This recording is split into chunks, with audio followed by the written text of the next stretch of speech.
فرمان سخی سے ہر وقت ڈرتا رہتا ہوں کہ اس کی سخاوت کب اسے جنت میں پہنچاتی۔ آپ نے سامری کا نام تو سنا ہوا ہے، قرآن میں بھی ہے، جس نے موسیٰ علیہ السلام کی قوم کو گائے کے بچے کی پوجا پہ لگا دیا، بچڑے کی۔ اللہ نے کہا سب کو قتل کرو، سارے پکڑے گئے، قتل کیے گئے، سامری بھی آ گیا۔ موسیٰ علیہ السلام نے کہا قتل کرو، جبریل آ گیا۔ موسیٰ، اللہ تعالیٰ کہہ رہے ہیں اسے قتل نہ کرو، یہ اپنی موت آپ مرے گا۔ تو موسیٰ علیہ السلام کہنے لگے جو سارے کفر کا سبب بنا، اسی کیوں چھوڑ رہے ہیں؟ تو اللہ تعالیٰ نے کہا سخی ہے، سخی کو قتل کرنا مجھے اچھا نہیں لگتا، چھوڑ دو، اپنی موت آپ مر جائے گا۔ کافر کو سخاوت قتل سے بچا گئی۔ جب ایمان والا کوئی مرد عورت سخی ہوگا تو اللہ کی بارگاہ میں کیسے اونچے مرتبے لے کر جائے۔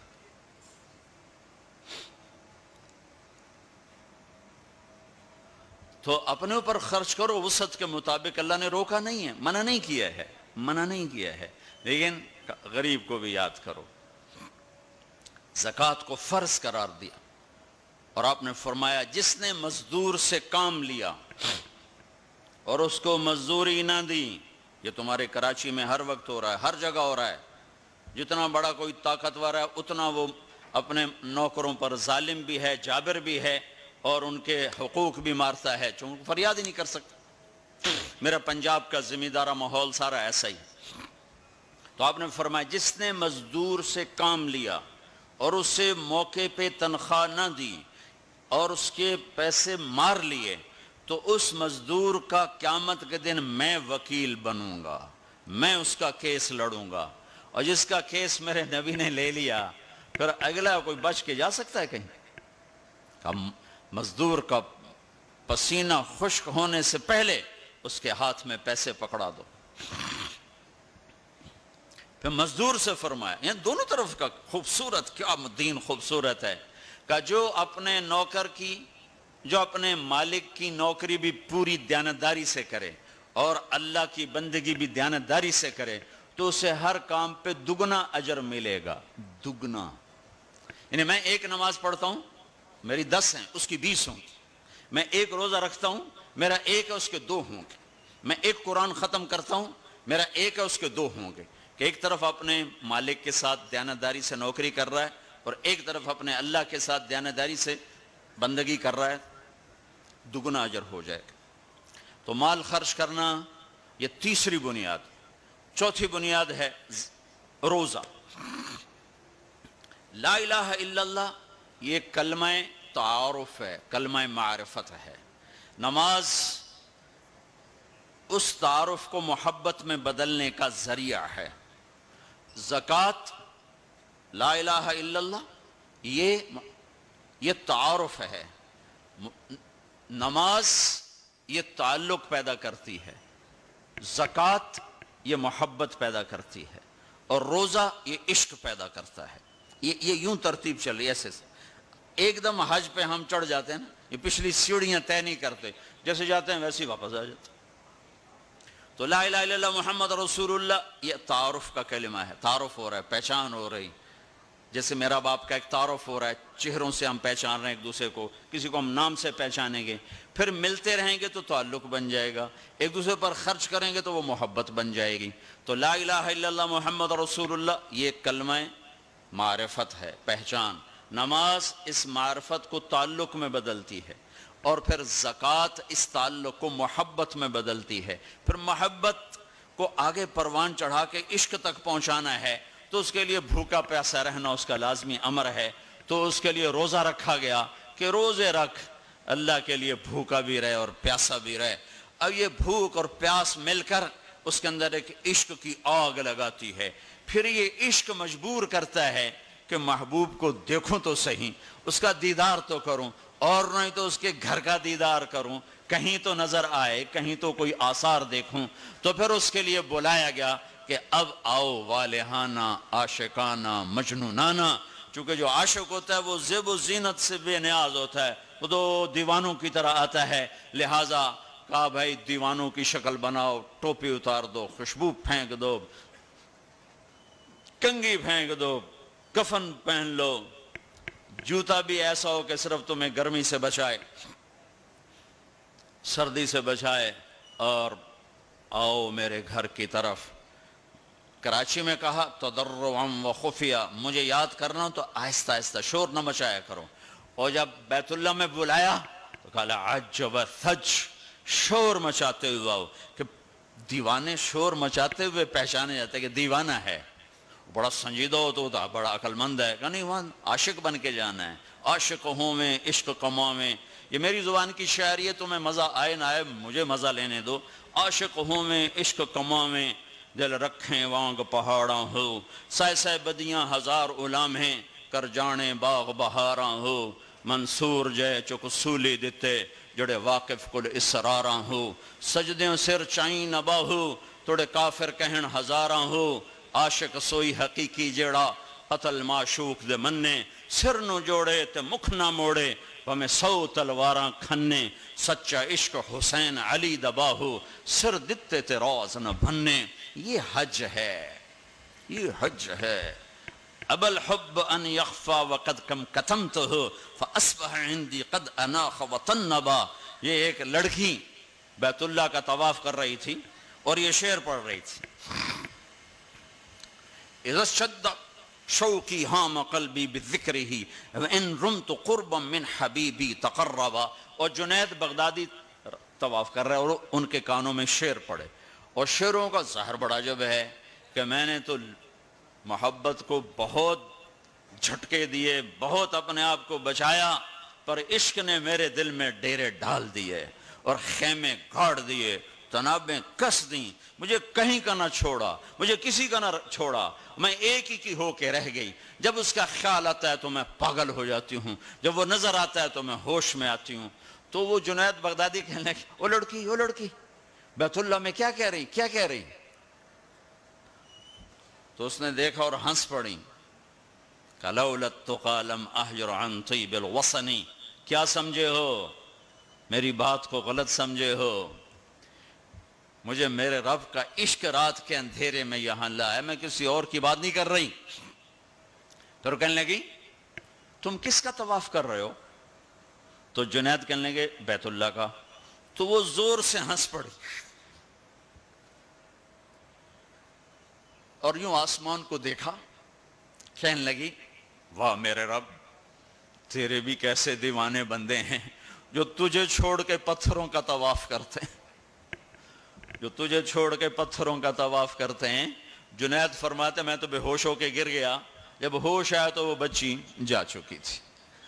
تو لا الہ الا اللہ محمد رسول اللہ پہ محنت تعارف, نماز پہ محنت تعلق, مال کا خرچ کرنا محبت, روزے رکھنا عشق, اور حج پھر وصال ہے, ملاپ ہے, ملاقات ہے. دیکھو نا, کوئی عبادت کی شکل ہی نہیں ہے کہ ایک آدمی ننگے سر ہے, 2 چادریں پہنی ہوئی ہیں اور بیت اللہ میں چکر لگا رہا ہے. بھائی کیا کر رہے ہو؟ کہ میں تو کبھی دائیں دیکھتی ہوں, کبھی بائیں دیکھتی, کبھی آگے کبھی پیچھے, کہیں میرا محبوب نظر آئے, نہ نظر آئے تو میں مر جاؤں گی, جان کی بازی ہار بیٹھوں گی. میں محبوب کی تلاش تیرے کوچے اس بہانے, مجھے دن سے رات کرنا, کبھی اس سے بات کرنا, کبھی اس سے بات کرنا. حج عشق ہے, وہ ہمیں حاصل نہیں ہوتا ہے, لہذا تھوڑی سی تکلیف آتی. عثمان جی پیسے اتنے لائے نہیں تھے, کی کیتا جے ساڑھے نہ, کیونکہ وہ تو کھانے پینے کا پروگرام ہے, کھابا پروگرام ہے, کیا بوفے مجھے یاد نہیں آ رہا تھا, بوفے ٹھنڈا ملا ہے. اس کے تو تصور میں ہی نہیں ہے کہ میں کسے ڈھونڈنے آیا ہوں. ایسا تو نہیں حسین بچوں سمیت نیزوں پہ چڑھ گئے تھے, ایک بول بول کے ساری نسل بچا سکتے. کون سی نسل؟ اہل البیت. کون سی نسل؟ آل الرسول. کون سی نسل؟ کائنات کی پاکیزہ ترین نسل. ایک بول پہ وہ اپنی بچا سکتے, اور جنت کا بھی کوئی نقصان نہ تھا. نہیں, اللہ پہ سودا نہیں ہو سکتا, کاٹ دو. تمہارا تاجر جھوٹ بولنے کو تیار, جھوٹ چھوڑنے کو تیار نہیں, سود چھوڑنے کو تیار نہیں. کتنے بڑے تاجروں نے میرے ساتھ متھا مارا کہ سود کے بغیر تجارت چلا کے دکھاؤ, سود کے بغیر تجارت کیسے چلے گی. کہ اللہ مطلب ہی اللہ کو مقصود نہیں بنایا، اللہ کو ڈھونڈنا پانا اور اللہ کی طلب زندگی کا مقصد نہیں بنایا، یہی دھوکے کے گھر اور مچھر کے پر اور مکڑی کے جالے کی دوڑ ہے۔ اسی کو عزت سمجھا، اسی کو بڑائی سمجھا، اسی کو بلندی سمجھا، اسی کو معراج سمجھا۔ آج آنکھ بند ہوگی تو پتہ چلے گا کہ میں تو کسی بہت بڑے دھوکے کا شکار ہو کے آیا ہوں۔ اس لیے قیامت کا دن کو یوم التغابن بھی کہتے ہیں، تغابن کے نام پر سورت اتری ہے کہ اس دن لوگوں کو پتہ چلے گا ہائے ہائے دھوکے میں رہ گئے، ذالک یوم التغابن، یہ ہے جس دن دھوکہ کھلے گا کہ ہم تو دھوکے میں رہ گئے۔ تو بھائیو بہنوں، حج کا اصل موضوع سمجھو،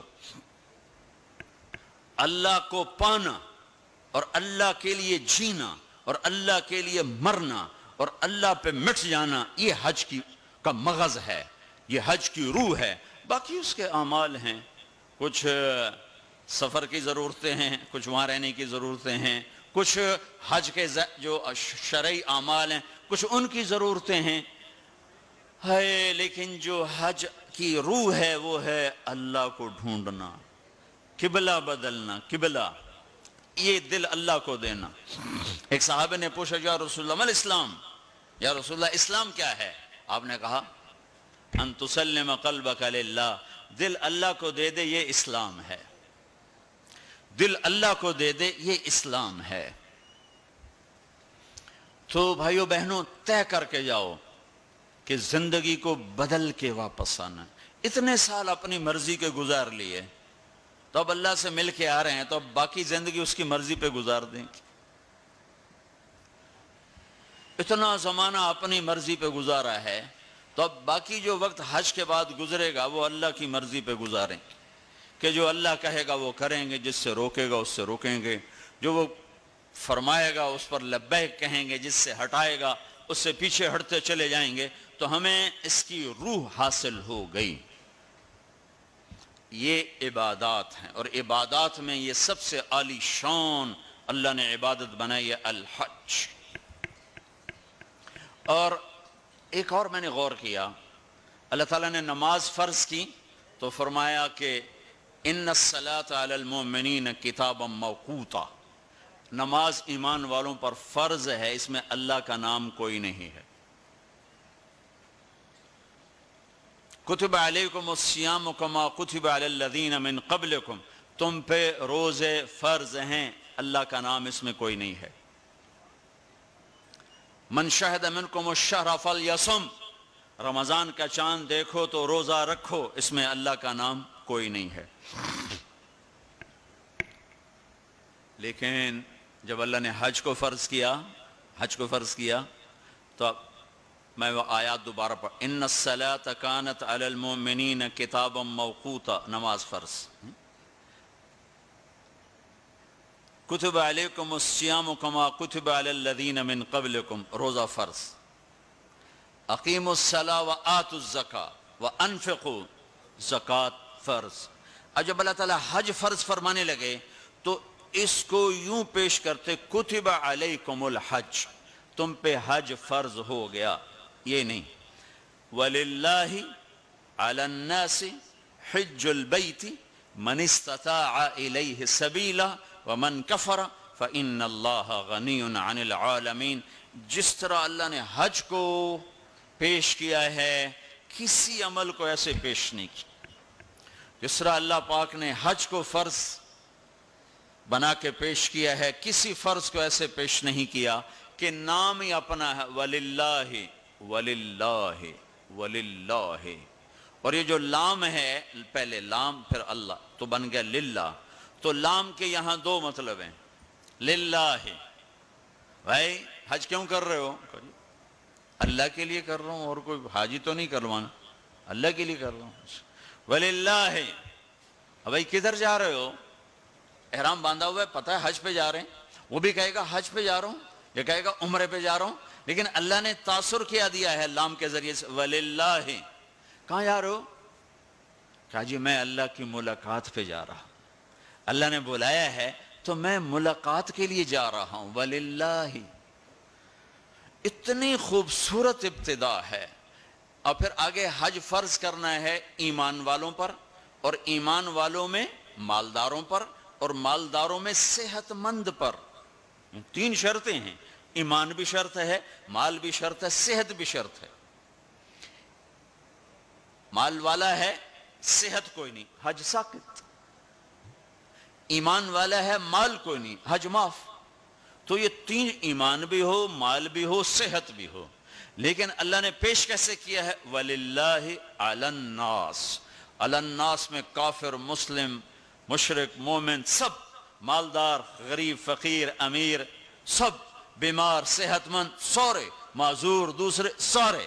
عَلَى النَّاسِ، عَلَى النَّاسِ، ہے کوئی میرے بندوں میں جو اپنے رب سے ملاقات چاہتا ہو؟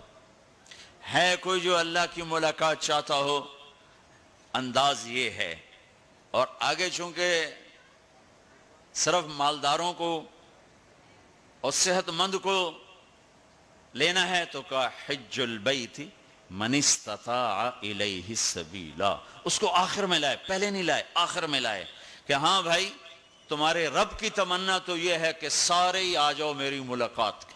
ایک واحد بادشاہ ہے جو فقیروں کا ہجوم دیکھ کے خوش ہوتا ہے، جو سوالیوں کا ہجوم دیکھ کے خوش ہوتا ہے، باقی جتنے ہیں وہ سوالیوں کو دیکھ کے ڈانٹتے بھی ہیں، بھاگتے بھی ہیں، دروازے بھی بند کرتے۔ ایک اللہ ہے، عجب صفت ہے، مانگو تو خوش ہوتا ہے، نہ مانگو تو ناراض ہو جاتا ہے۔ مانگتے کیوں نہیں ہو؟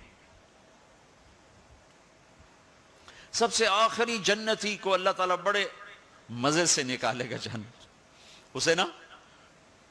اسے ایک اعلیٰ درجہ دینا ہے جو اس کا سٹیٹس ہے، اس سب سے آخری جنت، تو اس کو اللہ تعالیٰ جہنم پر لائے گا، پیچھے کمر جلے گی، آگے جسم محفوظ۔ تو اس کے دل میں اللہ سوال پیدا کرے گا، یا اللہ کہ مجھے جہنم سے تھوڑا باہر نکال دے، تیری بڑی مہربانی۔ تو اللہ کہے گا اور کچھ پھر مانگو گے؟ کہنے بالکل نہیں مانگتا ہوں۔ تو اللہ اس کو جہنم سے باہر نکال دے، تو آگے تھوڑی سی جنت دکھا دے گا۔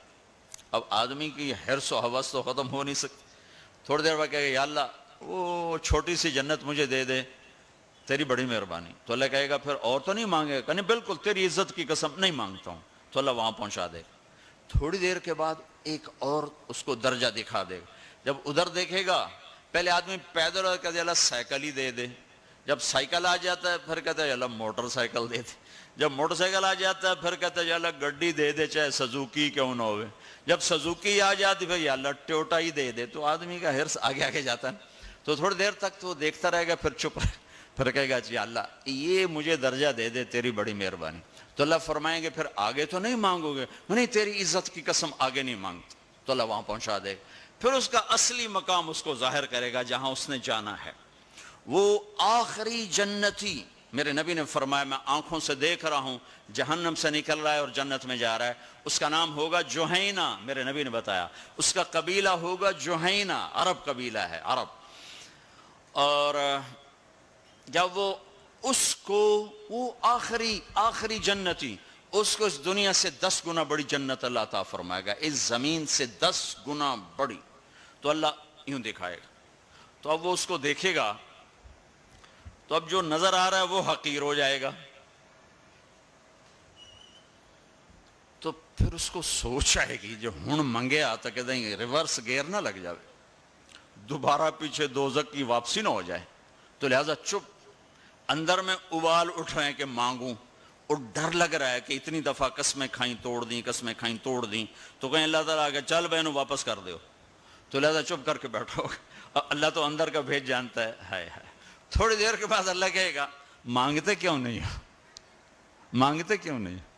کہے گا یا اللہ سألتک حتی استحییت وحلفت فیک حتی استحییت، یا اللہ میں نے اتنا مانگا کہ اب مانگتے شرم آتی ہے، اور اتنی دفعہ قسمیں توڑی ہیں کہ اب قسم توڑتے ہوئے شرم آتی ہے۔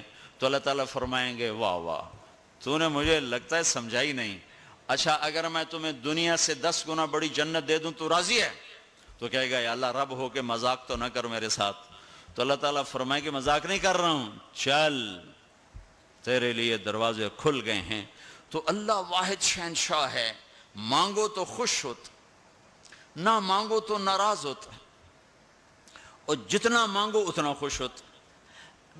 بعض لوگ اشکال کرتے ہیں کہ یہ اتنے نیک آدمی ہیں، یہ دعائیں مانگ مانگ کے تھک گئے، ان کی قبول ہی نہیں ہو رہی، اور یہ فلاں آدمی ایسا ہے کہ وہ ایک کام سیدھا نہیں، دعا کرتا ہے قبول ہو جاتی. تو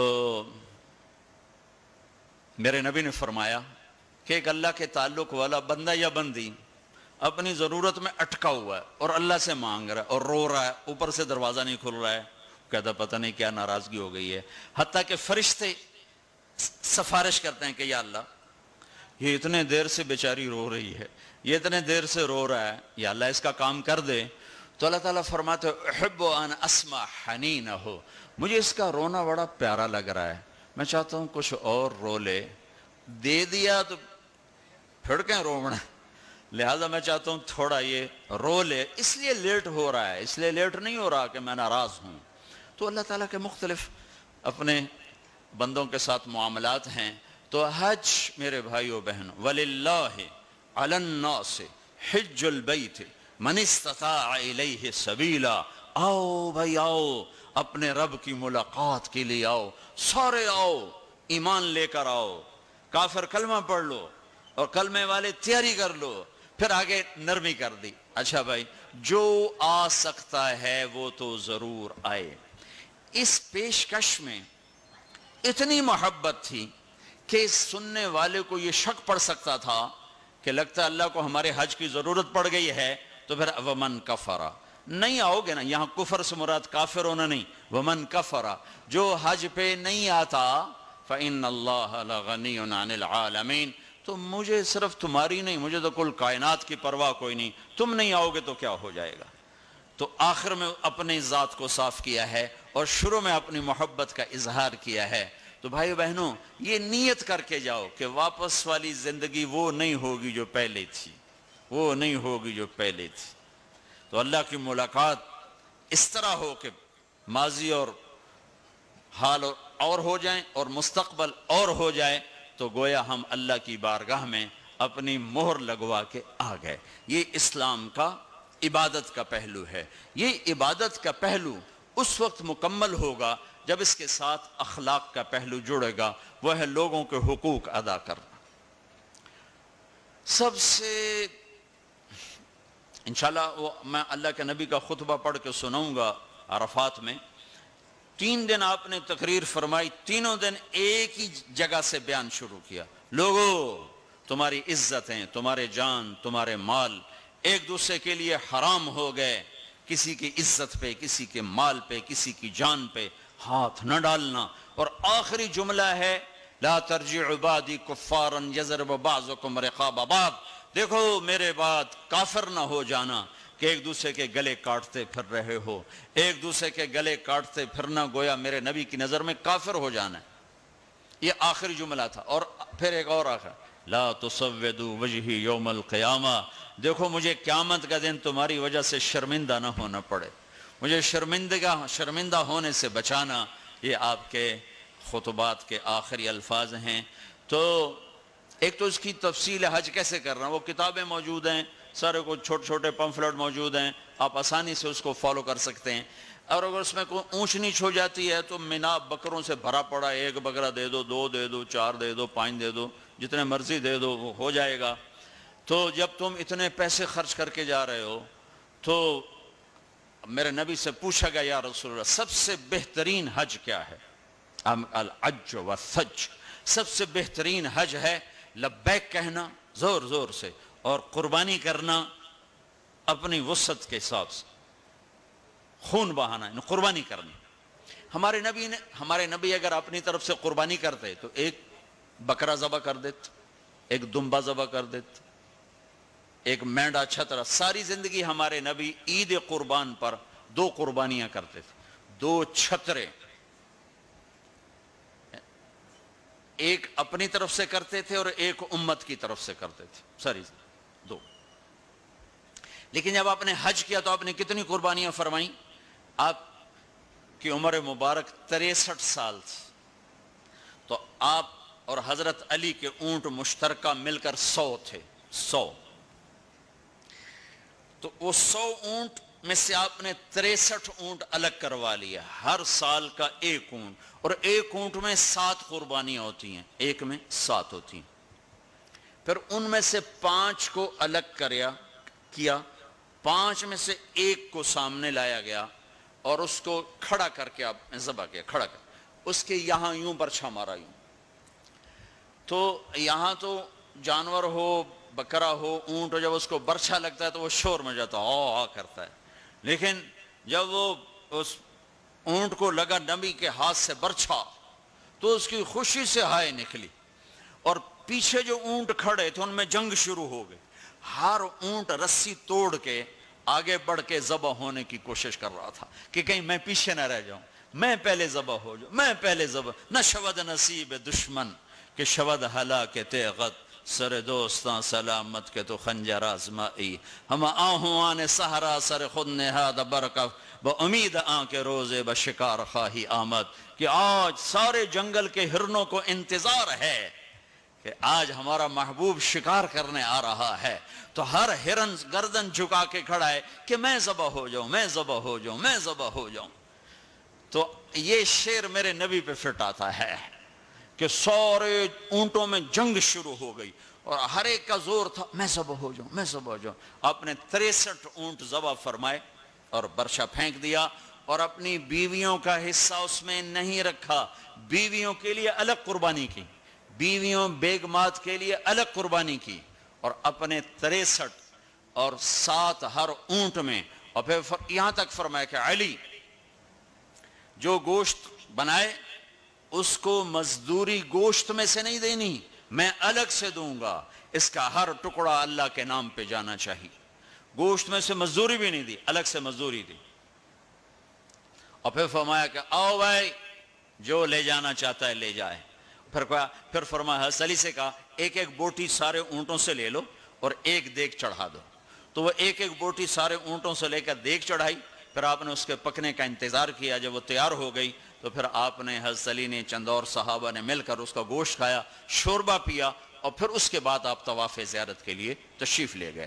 تو اب مالدار لوگوں قربانی کرنا دل کھول کے، ماڑے ماڑے جانور نہ تلاش کرنا، بھئی سستا کڑا لبدا ہے، اللہ کے نام پہ لگانا، جھگی پھوک تماشا ویک ہماری پنجابی کی مثال ہے، لگا تو صحیح پھر دیکھ آتا کیسے ہے واپس۔ ایک صحابی ہیں ابو الدحداح، ایک آیت اتری من ذا الذی یقرض اللہ قرضا حسنا یضاعف له اضعافا کثیرا، تو وہ ایک انصاری صحابی نے آیت سنی، وہ بھاگے ابو الدحداح ارے آج عجب آیت آئی ہے، کیا کہ اللہ کہہ رہا کوئی ہے مجھے قرضہ دے میں واپس کروں کئی گناہ کر کے، تو ابو الدحداح آئے دوڑے یا رسول اللہ کیا اللہ نے یہ کہا ہے کہ مجھے قرضہ دو میں واپس کروں؟ کہاں؟ کہا یا رسول اللہ اللہ کو کیا ضرورت قرضہ مانگنے کی، کہ اللہ چاہتا ہے کہ اس کے بدلے اللہ تمہیں جنت دے۔ کہا اچھا اگر میں اللہ کے نام پہ دوں تو آپ وعدہ کرتے ہیں میری جنت کا؟ کہا ہاں وعدہ۔ کہ میری بیوی کی جنت کا؟ کہا ہاں وعدہ۔ کہ میرے بچوں کی جنت کا؟ کہا ابو الدحداح تو زیادہ ہی مانگتا جا رہا ہے، پر تیرے بچوں کا بھی؟ کہا یا رسول اللہ ہاتھ بڑھائیں، میرے 2 باغ ہیں دونوں اللہ کے نام پہ صدقہ۔ ہم کہا نہیں ایک دے دو، ایک رکھ لو، ایک بچوں کے لیے رکھو، ایک اللہ کے نام پہ دو۔ کہا اچھا پھر میرا وہ باغ جس میں 600 کھجوریں ہیں وہ میں نے اللہ کو دے دیا۔ ہم کہا ٹھیک ہے جا تو تیرے بچے تیری بیوی جاؤ جنت۔ انہوں نے وہاں سے دوڑ لگائی اور باغ میں نہیں گئے، باہر کھڑے ہو گئے کہ کہیں اندر جا کے نیت نہ بدل جائے، جیسے یعنی لوگ سودے سے پھرتے ہیں، دوڑم سارے لٹو بنے ہوئے ہیں، 4 پیسے اوپر گیا سودے سے پھر گئے، 4 پیسے نیچے گیا سودے سے پھر گئے، جیسے ایمان اور زبان کا بول کوئی چیز ہی نہیں، پیسہ ہی خدا بناؤں بھائی، پیسے کے پیچھے ہی ایمان بھی بک رہا ہے، عزت بھی بک رہی ہے، غیرت بھی بک رہی ہے۔ میرے نبی نے فرمایا میرا امتی ہر گناہ کر سکتا ہے، ایک جھوٹ نہیں بول سکتا، ایک دھوکہ نہیں دے سکتا۔ سارا کراچی جھوٹ اور دھوکے کا، کراچی نہیں میرا ملتان لے لو، لاہور، سندھ، بلوچستان لے لو، سرحد لے لو، جھوٹ جھوٹ جھوٹ، دھوکہ دھوکہ دھوکہ۔ میرا امتی ہر گناہ کر سکتا ہے، جھوٹ نہیں بول سکتا، دھوکہ نہیں دے سکتا۔ ساری تجارت سارا سب کچھ اس پہ آ چکا. تو آپ باہر کھڑے ہو گئے, کہنے گئے امت دہدا, بیوی کو بلایا, کہا کیا ہوا؟ کہا باہر آؤ باہر آؤ باہر آؤ. کیوں؟ کہا باغ اللہ کو دے دیا. اچھا, اس کے بدلے میں تیری میری بچوں کی جنت پکی ہو گئی. ان کا ربح البیع ربح البیع, مبارک ہو مبارک ہو, بڑا اچھا سودا کیا بڑا اچھا سودا کیا بڑا اچھا سودا کیا. تو بھائیو, گن گن کے رکھنے کے شوق نہ کرو, لگانے کا شوق رکھو. اپنے اوپر بھی لگاؤ, اللہ روکتا نہیں. کماؤ حلال, حرام نہ ہو, جھوٹ نہ ہو, سود نہ ہو, خیانت نہ ہو, جوا نہ ہو, سٹا نہ ہو, ذخیرہ اندوزی نہ ہو. تم سارے تاجر, کراچی کے نہیں پورے پاکستان کے تاجر عبد الرحمن بن عوف کی جیب میں آ جاؤ گے. جیب میں عبد الرحمن بن عوف رضی اللہ عنہ, جو 10 بڑے صحابہ میں ایک. آپ نے کہا ابو بکر جنتی, عمر جنتی, عثمان جنتی, علی جنتی, زبیر جنتی, طلحہ جنتی, سعد بن ابی وقاص جنتی, عبد الرحمن بن عوف جنتی, عبد الرحمن بن عوف, ابو عبیدہ بن جراح جنتی, سعید بن زید جنتی. یہ 10 ٹاپ 10 صحابہ ہیں, ان میں ایک عبد الرحمن ہے. جب ان کا انتقال ہوا تو 3 ارب 10 کروڑ 20 لاکھ دینار. اور عبد الرحمن جو چھوڑ کے مر رہے ہیں وہ کاغذ نہیں, کاغذ نہیں, 3 ارب 10 کروڑ 20 لاکھ دینار. ایک دینار 4.5 ماشے کا ہوتا تھا. اور ایک ماشا میں نے سنار سے پوچھا کتنے کا ہوتا ہے, انہوں نے کہا 5,000 روپے کا ماشا چل رہا ہے. اب اس کو تم ضرب تقسیم کر کے دیکھ لو کہ عبد الرحمن کتنا چھوڑ کے دنیا سے تشریف لے گئے تھے.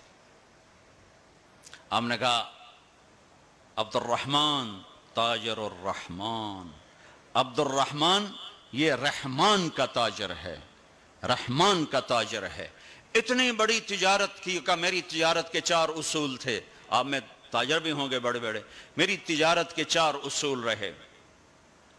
کبھی ادھار نہیں خریدا, میں نے کبھی ادھار نہیں بیچا, میں نے کبھی سٹاک نہیں کیا, میں نے زندگی بھر کبھی سٹاک نہیں کیا کہ بڑھ جائے پروفٹ تو پھر بیچوں, جب پروفٹ ملا فوراً بیچ دیا.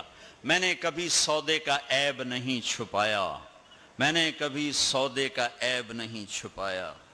ادھار لینا منع نہیں ہے, ادھار دینا منع نہیں ہے. ہاں چین سکون کے لیے, تاکہ تو انہوں گولیاں نہ کھاونی پڑ. ایک تاجر میرا یہ بیان سن رہا تھا, یہ گاڑیوں کا, پشاور کا تھا, بیان کہیں اور ہو رہا تھا. ہماری جماعت گئی پشاور, تو اس کا سب سے بڑا شو روم ہے پشاور میں. تو مجھے لے گیا, تو ایک گاڑی کھڑی تھی, کہنے لگا مولانا یہ گاڑی آپ کی وجہ سے 1 سال ہوا ہے نہیں بکی. میری وجہ سے, میں تو آج پہلی بار آیا. کہ آپ کا بیان سنا تھا کہ سودے کا عیب بتاؤ, تو یہ گاڑی اتارتے ہوئے, نئی گاڑیاں بیچتا ہے, پرانی نئی گاڑی کا, بعض گاڑیاں جب اتار رہے ہوتے ہیں تو کہیں نہ کہیں سے لگ جاتی ہیں, پھر ہم اس کو پینٹ پونٹ کر کے کہتے ہیں بالکل فریش ہے. تو یہ گاڑی لگ گئی تھی. تو اب جو آتا ہے میں اس کو بتاتا ہوں یہاں سے لگی تھی, ہم نے پینٹ کیا, کہتے چھوڑو سن ہور دے ہو, کہ 1 سال ہو گیا. میں کہا چل میں خریدار ہوں مجھے دے, کہ نہیں تیرے سے میں نہیں ڈالتا. تو ہماری جماعت وہیں تھی, 1 ہفتہ نہیں گزرا تھا کہ اس کا فون آیا کہ وہ میری گاڑی بک گئی. اتنا ہی اللہ دیکھتا ہے, تھوڑا سا دیکھتا ہے بھائی کچا ہے کہ پکا ہے. تو صرف حج کر کے گناہ نہ بخشواؤ, سچی تجارت کر کے گناہ بخشواؤ. میرے نبی کا فرمان ہے, جو صبح سے شام تک بچوں کو حلال کمانے کے لیے تھکتا ہے اور تھک کے شام کو گھر جاتا ہے, اس کے اس دن کے سارے گناہ معاف ہو جاتے. تو بھائیو بہنوں, دین کا دوسرا حصہ ہے اللہ کے بندوں کے ساتھ حسن سلوک, ماں باپ کے ساتھ, بیوی کا خامند کے ساتھ, خامند کا بیوی کے ساتھ. اس زبان نے وہ آگ لگائی ہے کہ پوری دنیا میں جو آگ زبان نے لگائی ہے اتنی پیٹرول اور گیس سے بھی آگ نہیں لگتی. تو میں آپ سب سے اخلاق کے معاملے میں ایک بات, اس زبان کی حفاظت کرو, اس سے جھوٹ نکال دو, غیبت نکال دو, گالی نکال دو, دل آزاری نکال دو, دل چکنی نکال دو. جو کر جائیں سہ جاؤ, چپ کر جاؤ, پی جاؤ. میرے رب کی قسم, بڑے بڑے ولی ابدال تمہاری گرد کو نہیں پکڑ سکے گی. جس نے زبان کی حفاظت کی اسے کوئی پکڑ نہیں سکتا, وہ اتنی تیز رفتاری سے نکلے گا. تو یہ پوری زندگی میں نے بیان کی ہے مختصر وقت میں، صرف حج نہیں میرے سامنے موضوع، یہ ساری چیزیں ہماری زندگی کے ضروری فیکٹر ہیں۔ اور آخری جو میں اخلاق بتا رہا ہوں، حقوق العباد بتا رہا ہوں، یہ بڑا خوفناک چیپٹر ہے۔ ہاں، اللہ سے معاملہ کچھ گنجائش ہے چونکہ اللہ سخی ہے، لیکن لوگوں سے معاملہ پڑا تو کم بڑا کھو جائے گا۔ اس لیے اللہ تعالیٰ فرمائے گا یہ معاف کرے تو میں کر دیتا ہوں، یہ نہ کرے تو میں نہیں کرتا، تو پھر کیا کریں گے؟ آپ نے فرمایا میری امت کا سب سے غریب آدمی کون ہے؟ کہا جی جس کے پاس پیسے نہ ہو۔ کا نہیں، میری امت کا غریب وہ ہے جو قیامت کے دن بڑے بڑے عمل لے کر آئے گا، حج، نماز، روزہ، زکوٰۃ، جہاد، تبلیغ، ذکر، تلاوت، پتہ نہیں کیا کچھ، لیکن حقوق العباد برباد کیے ہوں گے۔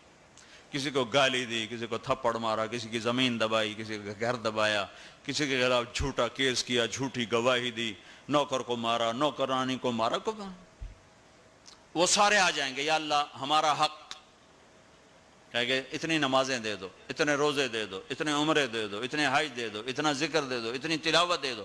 وہ مائنس ہوتے ہوتے ہوتے ہوتے ہوتے وہ زیرو ہو جائے گا، ابھی حقدار باقی ہوں گے۔ تو پھر اللہ تعالیٰ فرمائے گا ان کے گناہ اس کے سر پہ ڈالو۔ ساری زندگی زنا نہیں کیا اور لوگوں کے زنا سر پہ پڑ رہے، ساری زندگی شراب نہیں پی، لوگوں کی شراب سر پہ پڑ رہے، ساری زندگی جوا نہیں کھیلا، لوگوں کے جوئے سر پہ پڑ رہے۔ اور آپ نے فرمایا کہ ساری زندگی کی عبادتیں کھو کر اور لوگوں کے گناہ سر پہ لے کر یہ جہنم میں جا کے گرے گا، یہ میری امت کا غریب ہے۔ تو اپنے اخلاق بھی بھائیو بہنوں ٹھیک کرو، اور یہ ایک زبان ٹھیک کر لو تو سارے اخلاق ٹھیک ہو جائیں گے۔ ایک صحابی ہے، یا رسول اللہ میں تو تباہ ہو گیا۔ ہم نے کہا کیوں؟ کہ میں روزے کی حالت میں بیوی کے پاس چلا گیا۔ ہم نے کہا اچھا، تو پھر یہ غلام آزاد کرو۔ بھائی میں غریب بندہ میں کس کو کروں؟ اچھا 60 مسکینوں کو کھانا کھلاؤ۔ میں خود مسکین ہوں، میں کس کو کھلاؤں؟ اچھا پھر 60 روزے رکھو۔ تو ایک روزے ہے چند چاڑے 60 روزے کی کرم۔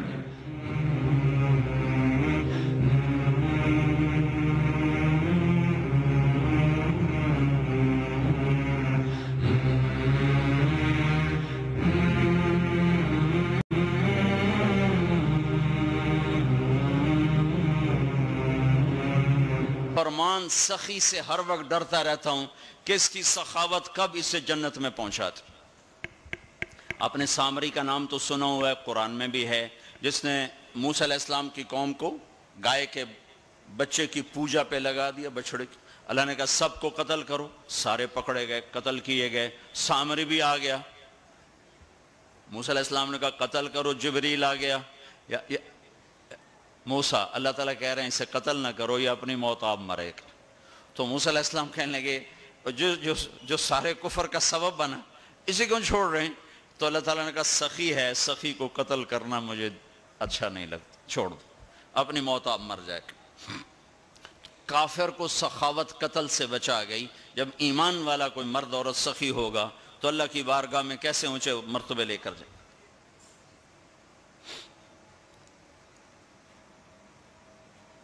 تو اپنے اوپر خرچ کرو وسعت کے مطابق، اللہ نے روکا نہیں ہے، منع نہیں کیا ہے، منع نہیں کیا ہے، لیکن غریب کو بھی یاد کرو۔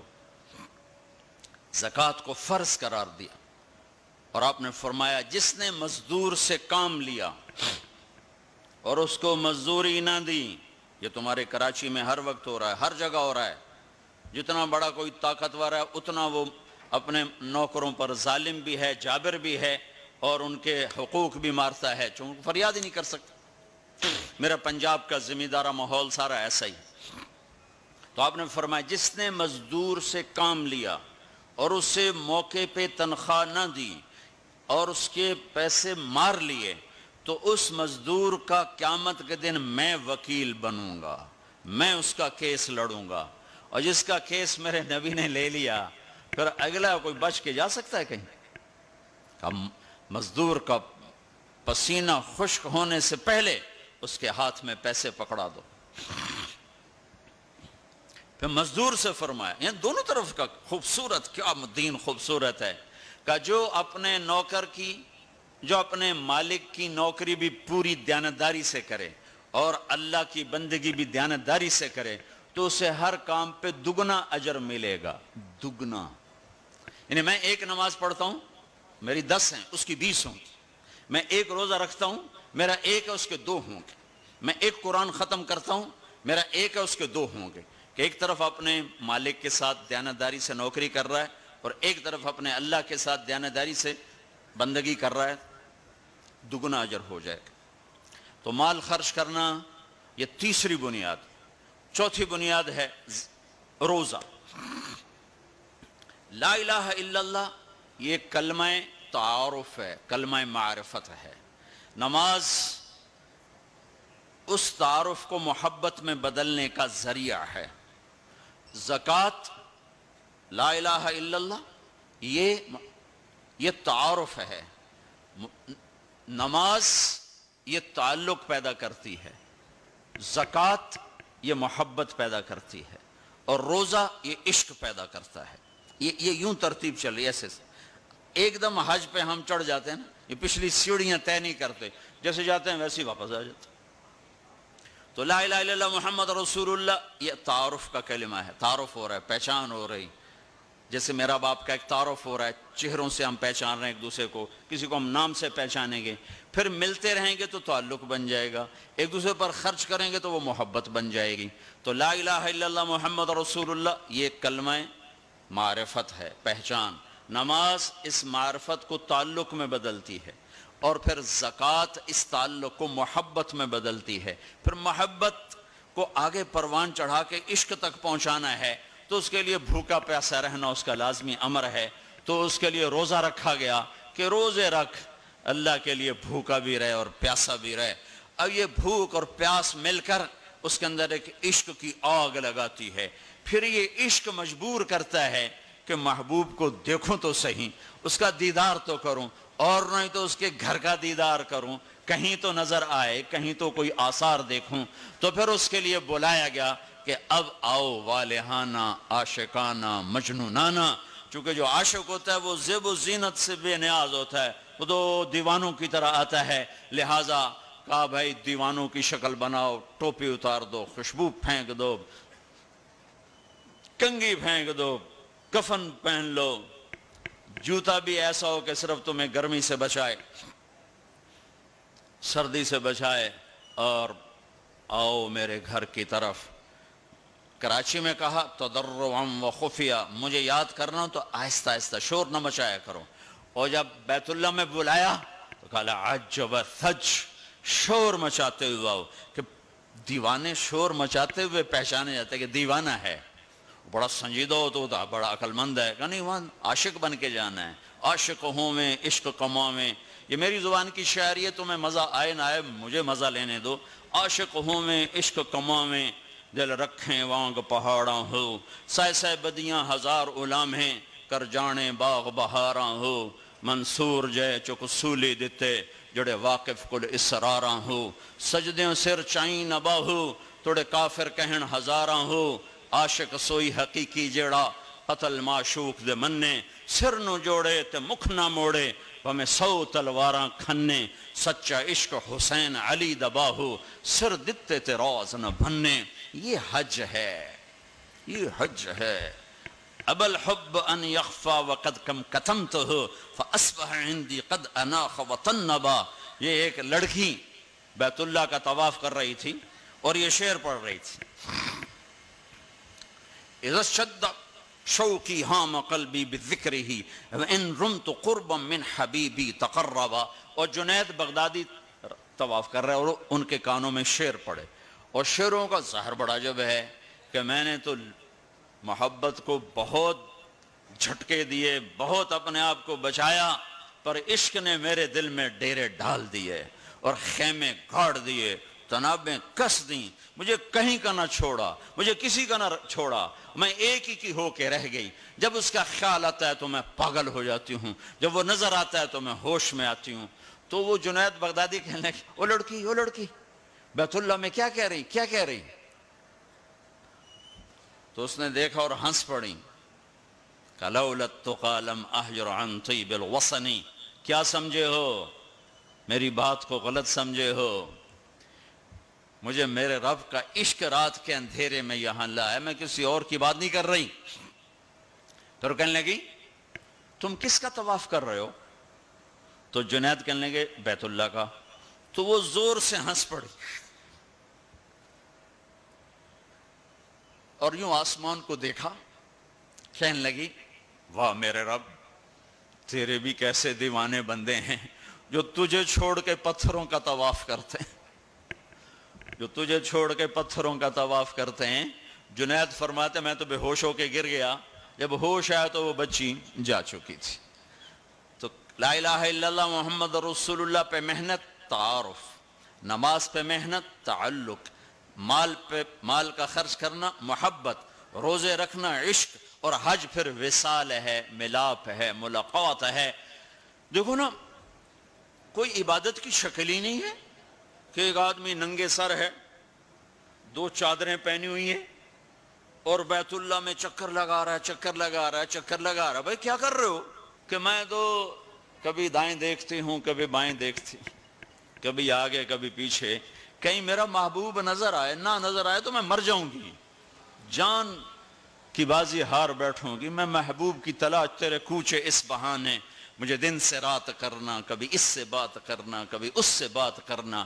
حج عشق ہے، وہ ہمیں حاصل نہیں ہوتا ہے، لہذا تھوڑی سی تکلیف آتی۔ عثمان جی پیسے اتنے لائے نہیں تھے، کی کیتا جے ساڑھے نہ، کیونکہ وہ تو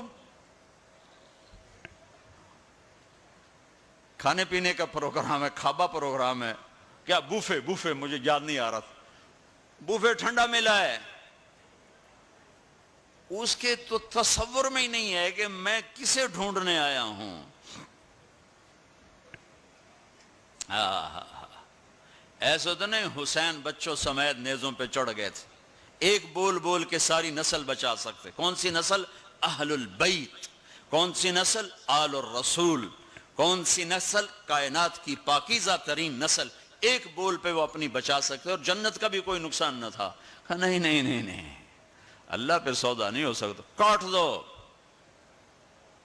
تمہارا تاجر جھوٹ بولنے کو تیار، جھوٹ چھوڑنے کو تیار نہیں، سود چھوڑنے کو تیار نہیں۔ کتنے بڑے تاجروں نے میرے ساتھ متھا مارا کہ سود کے بغیر تجارت چلا کے دکھاؤ، سود کے بغیر تجارت کیسے چلے گی؟ کہ اللہ کو مقصود نہیں بنایا، اللہ کو ڈھونڈنا پانا اور اللہ کی طلب زندگی کا مقصد نہیں بنایا، یہی دھوکہ کرتے ہیں۔ جنید فرماتے میں تو بے ہوش ہو کے گر گیا، جب ہوش آیا تو وہ بچی جا چکی تھی۔ تو لا الہ الا اللہ محمد رسول اللہ پہ محنت تعارف، نماز پہ محنت تعلق، مال کا خرچ کرنا محبت، روزے رکھنا عشق، اور حج پھر وصال ہے، ملاپ ہے، ملاقات ہے۔ دیکھو نا، کوئی عبادت کی شکل ہی نہیں ہے کہ ایک آدمی ننگے سر ہے، 2 چادریں پہنی ہوئی ہیں اور بیت اللہ میں چکر لگا رہا ہے۔ بھائی کیا کر رہے ہو؟ کہ میں تو کبھی دائیں دیکھتی ہوں، کبھی بائیں دیکھتی، کبھی آگے کبھی پیچھے، کہیں میرا محبوب نظر آئے، نہ نظر آئے تو میں مر جاؤں گی، جان کی بازی ہار بیٹھوں گی، میں محبوب کی تلاش تیرے کوچے اس بہانے، مجھے دن سے رات کرنا، کبھی اس سے بات کرنا، کبھی اس سے بات کرنا۔ حج عشق ہے، وہ ہمیں حاصل نہیں ہوتا ہے، لہذا تھوڑی سی تکلیف آتی۔ عثمان جی پیسے اتنے لائے نہیں تھے، کی کیتا جے ساڑھے نہ، کیونکہ وہ تو کھانے پینے کا پروگرام ہے، کھابا پروگرام ہے، کیا بوفے مجھے یاد نہیں آ رہا تھا، بوفے ٹھنڈا ملا ہے، اس کے تو تصور میں ہی نہیں ہے کہ میں کسے ڈھونڈنے آیا ہوں۔ ایسا تو نہیں حسین بچوں سمیت نیزوں پہ چڑھ گئے تھے، ایک بول بول کے ساری نسل بچا سکتے۔ کون سی نسل؟ اہل البیت۔ کون سی نسل؟ آل الرسول۔ کون سی نسل؟ کائنات کی پاکیزہ ترین نسل۔ ایک بول پہ وہ اپنی بچا سکتے، اور جنت کا بھی کوئی نقصان نہ تھا۔ نہیں، اللہ پہ سودا نہیں ہو سکتا، کاٹ دو۔ تمہارا تاجر جھوٹ بولنے کو تیار، جھوٹ چھوڑنے کو تیار نہیں، سود چھوڑنے کو تیار نہیں۔ کتنے بڑے تاجروں نے میرے ساتھ متھا مارا کہ سود کے بغیر تجارت چلا کے دکھاؤ، سود کے بغیر تجارت کیسے چلے گی؟ کہ اللہ کو مقصود نہیں بنایا، اللہ کو ڈھونڈنا پانا اور اللہ کی طلب زندگی کا مقصد نہیں بنایا، یہی دھوکے کے گھر اور مچھر کے پر اور مکڑی کے جالے کی دوڑ ہے۔ اسی کو عزت سمجھا، اسی کو بڑائی سمجھا، اسی کو بلندی سمجھا، اسی کو معراج سمجھا۔ آج آنکھ بند ہوگی تو پتہ چلے گا کہ میں تو کسی بہت بڑے دھوکے کا شکار ہو کے آیا ہوں۔ اس لیے قیامت کا دن کو یوم التغابن بھی کہتے ہیں، تغابن کے نام پر سورت اتری ہے کہ اس دن لوگوں کو پتہ چلے گا ہائے ہائے دھوکے میں رہ گئے، ذالک یوم التغابن، یہ ہے جس دن دھوکہ کھلے گا کہ ہم تو دھوکے میں رہ گئے۔ تو بھائیو بہنوں، حج کا اصل موضوع سمجھو،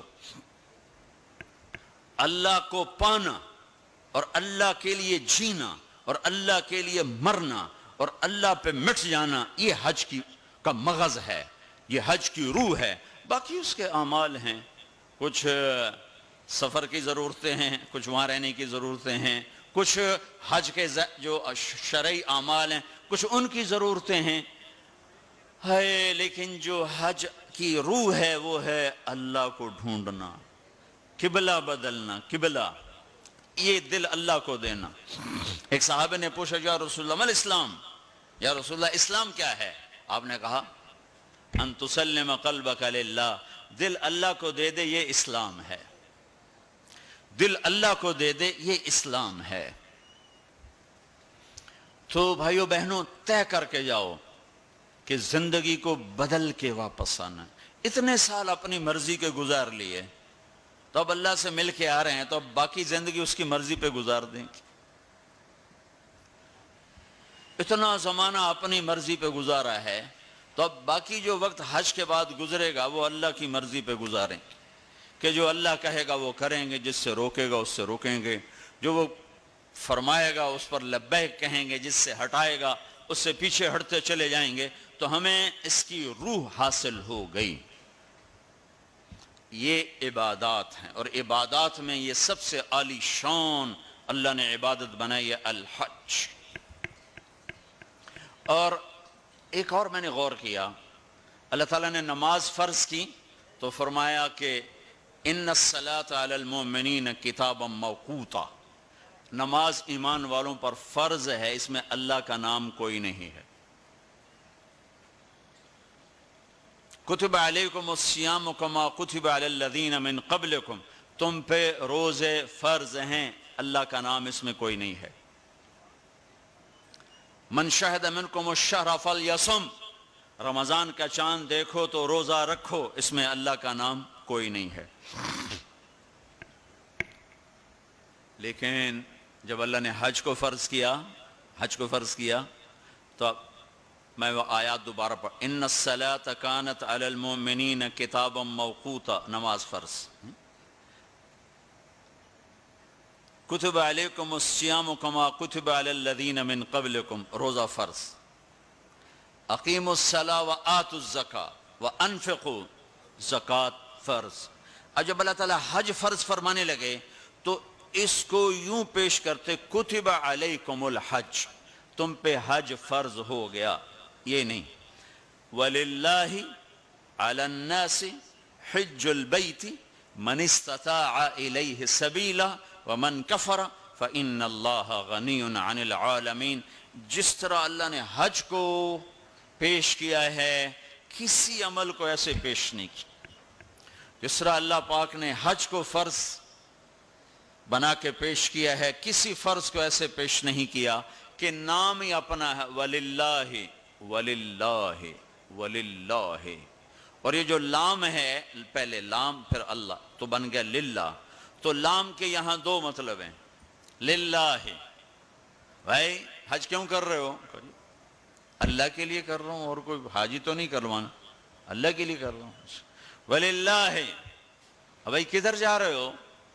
احرام باندھا ہوا ہے، پتہ ہے حج پہ جا رہے ہیں، وہ بھی کہے گا حج پہ جا رہا ہوں، یہ کہے گا عمرے پہ جا رہا ہوں، لیکن اللہ نے تاثر کیا دیا ہے لام کے ذریعے سے، وَلِلَّهِ۔ کہاں جا رہے ہو؟ کہا جی میں اللہ کی ملاقات پہ جا رہا ہوں، اللہ نے بلایا ہے تو میں ملاقات کے لیے جا رہا ہوں، وَلِلَّهِ۔ اتنی خوبصورت ابتدا ہے۔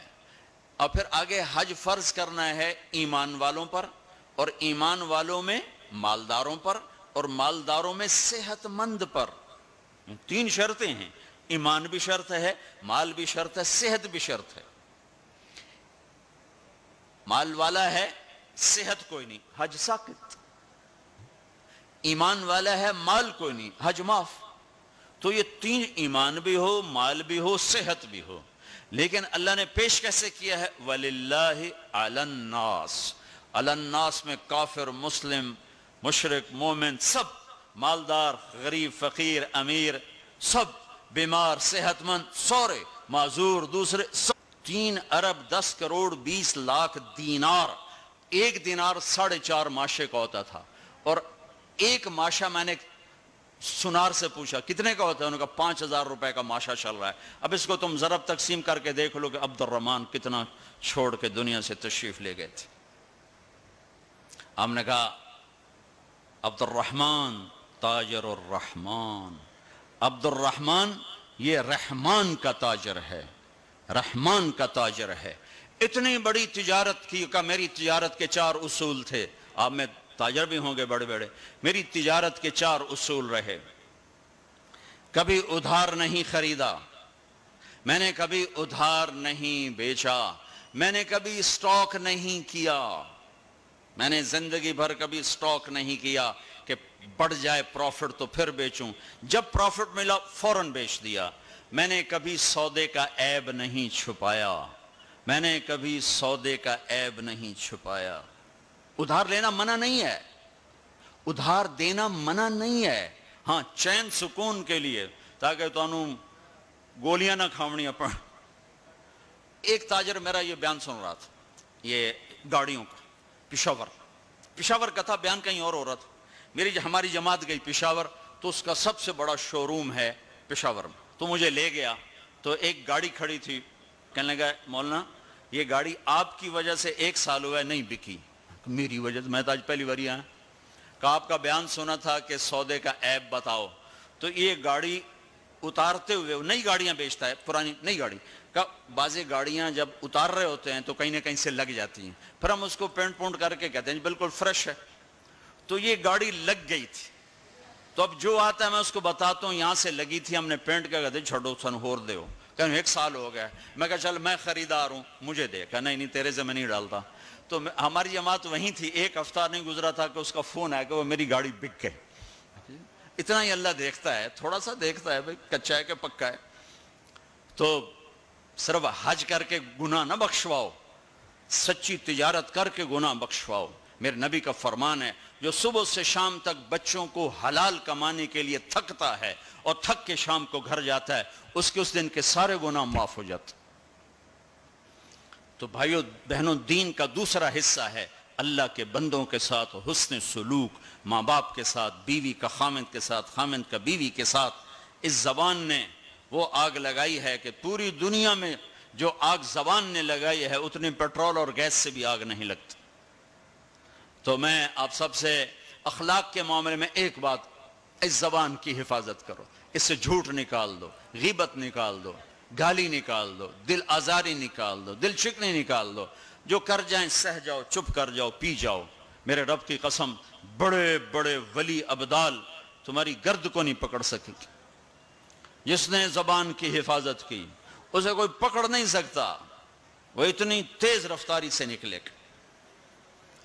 تو یہ پوری زندگی میں نے بیان کی ہے مختصر وقت میں. صرف حج نہیں میرے سامنے موضوع، یہ ساری چیزیں ہماری زندگی کے ضروری فیکٹر ہیں. اور آخری جو میں اخلاق بتا رہا ہوں، حقوق العباد بتا رہا ہوں، یہ بڑا خوفناک چیپٹر ہے.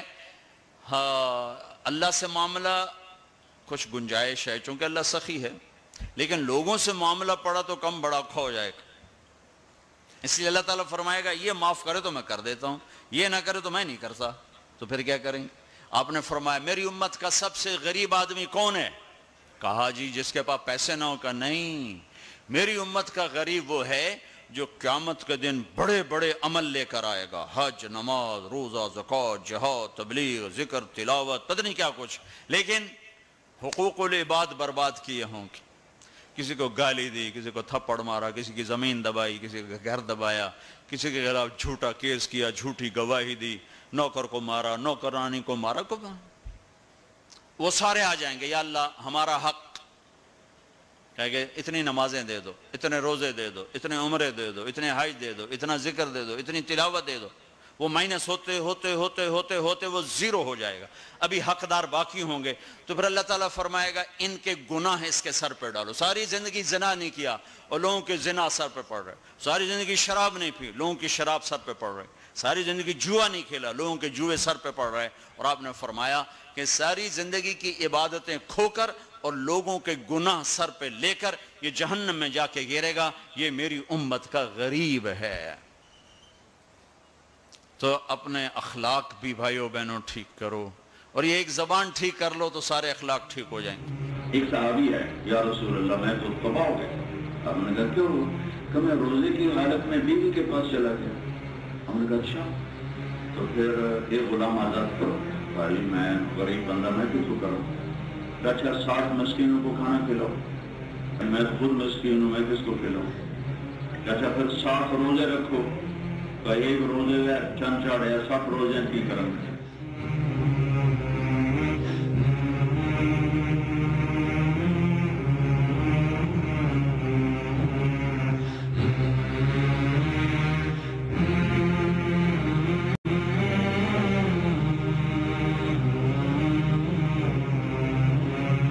فرمان سخی سے ہر وقت ڈرتا رہتا ہوں کہ اس کی سخاوت کب اسے جنت میں پہنچاتی.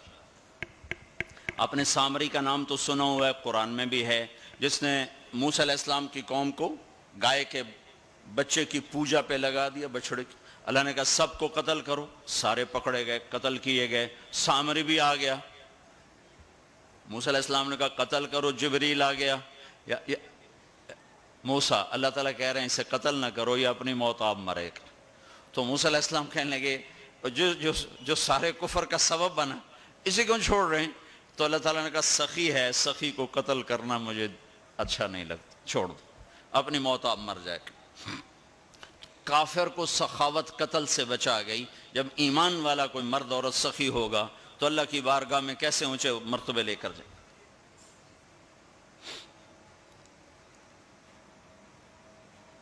تو اپنے اوپر خرچ کرو وسعت کے مطابق. اللہ نے روکا نہیں ہے، منع نہیں کیا ہے، لیکن غریب کو بھی یاد کرو. زکوٰۃ کو فرض قرار دیا اور آپ نے فرمایا جس نے مزدور سے کام لیا اور اس کو مزدوری نہ دی، یہ تمہارے کراچی میں ہر وقت ہو رہا ہے، ہر جگہ ہو رہا ہے. جتنا بڑا کوئی طاقتور ہے اتنا وہ اپنے نوکروں پر ظالم بھی ہے، جابر بھی ہے، اور ان کے حقوق بھی مارتا ہے، چونکہ فریاد ہی نہیں کر سکتا. میرا پنجاب کا زمیندارہ ماحول سارا ایسا ہی. تو آپ نے فرمایا جس نے مزدور سے کام لیا اور اسے موقع پہ تنخواہ نہ دی اور اس کے پیسے مار لیے تو اس مزدور کا قیامت کے دن میں وکیل بنوں گا، میں اس کا کیس لڑوں گا. اور جس کا کیس میرے نبی نے لے لیا پھر اگلا کوئی بچ کے جا سکتا ہے کہیں؟ مزدور کا پسینہ خشک ہونے سے پہلے اس کے ہاتھ میں پیسے. تو ایک تو اس کی تفصیل حج کیسے کرنا، وہ کتابیں موجود ہیں، سارے کو چھوٹے چھوٹے پمفلٹ موجود ہیں، آپ آسانی سے اس کو فالو کر سکتے ہیں. اور اگر اس میں کوئی اونچ نیچ ہو جاتی ہے تو مینا بکروں سے بھرا پڑا، ایک بکرا دے دو، 2 دے دو، 4 دے دو، 5 دے دو، جتنے مرضی دے دو، وہ ہو جائے گا. تو جب تم اتنے پیسے خرچ کر کے جا رہے ہو تو میرے نبی سے پوچھا گیا یا رسول اللہ سب سے بہترین حج کیا ہے؟ الحج والثج، سب سے بہترین حج ہے لبیک کہنا زور زور سے اور قربانی کرنا اپنی وسعت کے حساب سے، خون بہانا، قربانی کرنا. ہمارے نبی اگر اپنی طرف سے قربانی کرتے تو ایک بکرا ذبح کر دیتے، ایک دمبا ذبح کر دیتے، ایک مینڈا چھترا. ساری زندگی ہمارے نبی عید قربان پر 2 قربانیاں کرتے تھے، 2 چھترے، ایک اپنی طرف سے کرتے تھے اور ایک امت کی طرف سے کرتے تھے، ساری 2. لیکن جب آپ نے حج کیا تو آپ نے کتنی قربانیاں فرمائیں؟ آپ کی عمر مبارک 63 سال تھی تو آپ اور حضرت علی کے اونٹ مشترکہ مل کر 100 تھے، 100. تو وہ 100 اونٹ میں سے آپ نے 63 اونٹ الگ کروا لیا، ہر سال کا ایک اونٹ، اور ایک اونٹ میں 7 قربانیاں ہوتی ہیں، ایک میں 7 ہوتی ہیں۔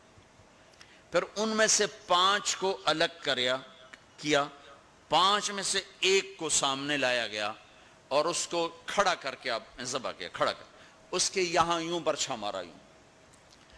تو یہاں تو جانور ہو، بکرا ہو، اونٹ ہو، جب اس کو برچھا لگتا ہے تو وہ شور میں جاتا ہے، کرتا ہے، لیکن جب وہ اس اونٹ کو لگا نبی کے ہاتھ سے برچھا تو اس کی خوشی سے ہائے نکلی، اور پیچھے جو اونٹ کھڑے تھے ان میں جنگ شروع ہو گئی، ہر اونٹ رسی توڑ کے آگے بڑھ کے ذبح ہونے کی کوشش کر رہا تھا کہ کہیں میں پیچھے نہ رہ جاؤں، میں پہلے ذبح ہو جاؤں، میں پہلے ذبح، نہ شود نصیب دشمن کہ شود ہلاک تیغت، سر دوستاں سلامت کے تو خنجر آزمائی، ہم آہوان سہرا سر خود نہاد برکف با امید آن کے روزے با شکار خواہی آمد، کہ آج سارے جنگل کے ہرنوں کو انتظار ہے کہ آج ہمارا محبوب شکار کرنے آ رہا ہے، تو ہر ہرن گردن جھکا کے کھڑا ہے کہ میں ذبح ہو جاؤں، میں ذبح ہو جاؤں، میں ذبح ہو جاؤں۔ تو یہ شعر میرے نبی پہ فٹ آتا ہے کہ سارے اونٹوں میں جنگ شروع ہو گئی اور ہر ایک کا زور تھا میں ذبح ہو جاؤں، میں ذبح ہو جاؤں۔ آپ نے 63 اونٹ ذبح فرمائے اور برچھا پھینک دیا، اور اپنی بیویوں کا حصہ اس میں نہیں رکھا، بیویوں کے لیے الگ قربانی کی، بیویوں بیگمات کے لیے الگ قربانی کی، اور اپنے 63 اور 7 ہر اونٹ میں، اور پھر یہاں تک فرمایا کہ علی جو گوشت بنائے اس کو مزدوری گوشت میں سے نہیں دینی، میں الگ سے دوں گا، اس کا ہر ٹکڑا اللہ کے نام پہ جانا چاہیے، گوشت میں سے مزدوری بھی نہیں دی، الگ سے مزدوری دی۔ اور پھر فرمایا کہ آؤ بھائی جو لے جانا چاہتا ہے لے جائے۔ پھر فرمایا حضرت علی سے کہا ایک ایک بوٹی سارے اونٹوں سے لے لو اور ایک دیگ چڑھا دو، تو وہ ایک ایک بوٹی سارے اونٹوں سے لے کر دیگ چڑھائی، پھر آپ نے اس کے پکنے کا انتظار کیا، جب وہ تیار ہو گئی تو پھر آپ نے حضرت علی نے چند اور صحابہ نے مل کر اس کا گوشت کھایا، شوربہ پیا، اور پھر اس کے بعد آپ طواف زیارت کے لیے تشریف لے گئے۔ تو اب مالدار لوگوں قربانی کرنا دل کھول کے، ماڑے ماڑے جانور نہ تلاش کرنا، بھائی سستا کڑا لبدا ہے، اللہ کے نام پہ لگانا، جھگی پھوک تماشا ویک ہماری پنجابی کی مثال ہے، لگا تو صحیح پھر دیکھ آتا کیسے ہے واپس۔ ایک صحابی ہیں ابو الدحداح،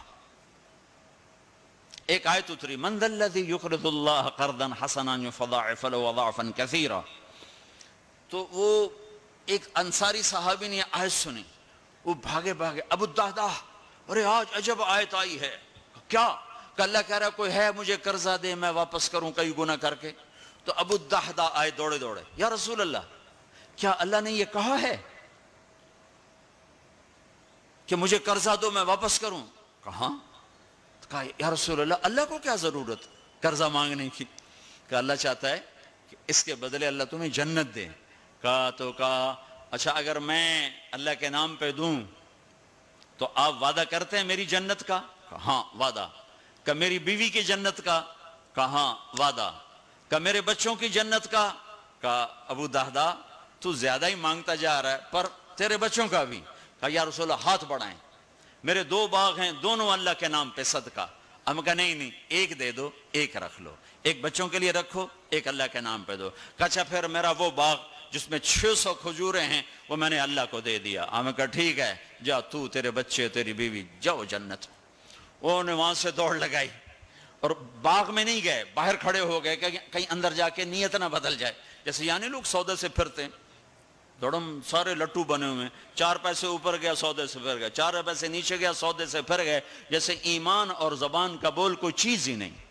پیسہ ہی خدا بناؤں بھائی، پیسے کے پیچھے ایمان بھی بک رہا ہے، عزت بھی بک رہی ہے، غیرت بھی بک رہی ہے۔ میرے نبی نے فرمایا میرا امتی ہر گناہ کر سکتا ہے، ایک جھوٹ نہیں بول سکتا، ایک دھوکہ نہیں دے سکتا۔ سارا کراچی جھوٹ اور دھوکے کا، کراچی نہیں میرا ملتان لے لو، لاہور، سندھ، بلوچستان لے لو، سرحد لے لو، جھوٹ جھوٹ جھوٹ، دھوکہ دھوکہ دھوکہ۔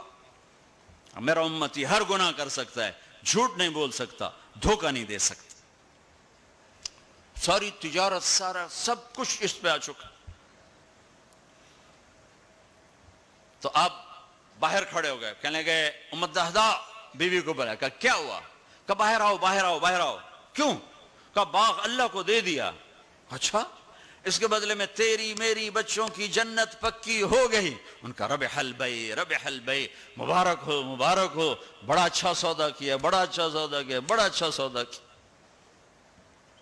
تو بھائیو, گن گن کے رکھنے کے شوق نہ کرو, لگانے کا شوق رکھو.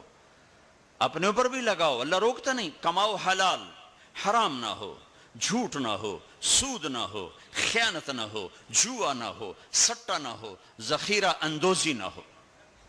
تم سارے تاجر, کراچی کے نہیں پورے پاکستان کے تاجر عبد الرحمن بن عوف کی جیب میں آ جاؤ گے. جیب میں عبد الرحمن بن عوف رضی اللہ عنہ, جو 10 بڑے صحابہ میں ایک, آپ نے کہا ابو بکر جنتی, عمر جنتی, عثمان جنتی, علی جنتی, زبیر جنتی, طلحہ جنتی, سعد بن ابی وقاص جنتی, عبد الرحمن بن عوف جنتی, عبد الرحمن بن عوف, ابو عبیدہ بن جراح جنتی, سعید بن زید جنتی.